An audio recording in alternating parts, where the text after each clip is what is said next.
Can you Juneteenth without mac and cheese? I don't think so. So let's make some. And this is gonna be a very easy recipe. You don't need a bunch of seasonings. We are not frying chicken. And you don't need a bunch of cheeses either. 5 cheese, 10 cheese, mac and cheese, that's crazy. So let's get it. I have a block of medium cheddar. Also using a 8-ounce block of Colby Jack. Okay, we'll set that to the side. And in a separate bowl, I am going to grate up one more 8-ounce block of medium cheddar. And this is going to go on top of the mac and cheese right before we put it in the oven. Okay, and then I have this 1 block of Colby Jack that I am going to cut into chunks, cubes I should say, and it's going to go in the middle of the mixture, so it's kind of going to be layered. And this is what's going to give it that super ooey gooey cheese pool. It's going to be really good. Okay, in the big old pot we got a stick of butter. I'm going to melt that down, and then I'm going to add some flour. To roux or not to roux, we are roux today.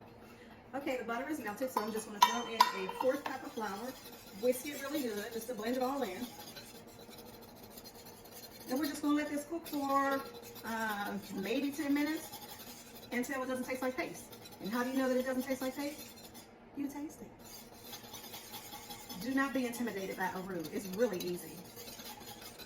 Now I'm going to take this vegetarian better than bouillon base and add it to the flour mixture. This right here is your flavor bomb. You don't need nothing else except garlic and some black pepper. That is it. The flavor you're going to get from this is freaking amazing. It's definitely going to have your mac and cheese stand out. You wait to see. And all about using chicken broth in the mac and cheese, I don't agree with that. Now, if you're doing it at home for your personal use, that's fine.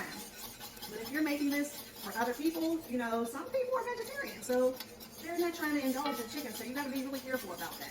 And for you vegetarians out there, you may want to ask in these restaurants if they're using a chicken-based chicken broth, because a lot of people are doing that now. 3 cans of evaporated milk, my cooked and hot noodles, and I'm going to add a 1/2 stick of butter to it and just stir it around. That's all. So yeah, we are buttering these noodles. Okay, I'm putting my cheese in. Okay, the cheese is melted, so now I'm going to add in garlic powder and some black pepper.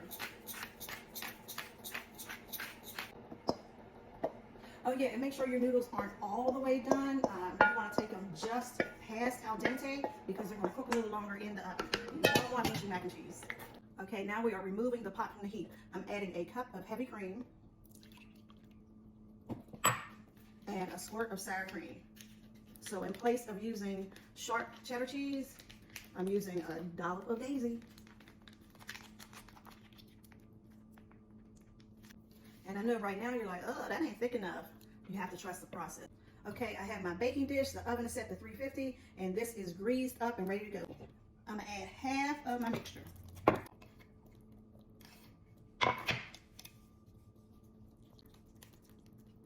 And we're just covering this cheese up.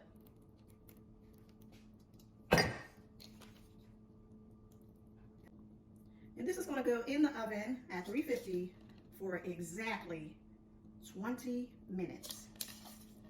And then we're going to put it on broil, the lowest setting of broil, because yes, you can adjust your broil, people, for another 5 minutes. So altogether, this is in the oven for 25 minutes. That's it. Get into it. Cheese all through that thing, okay?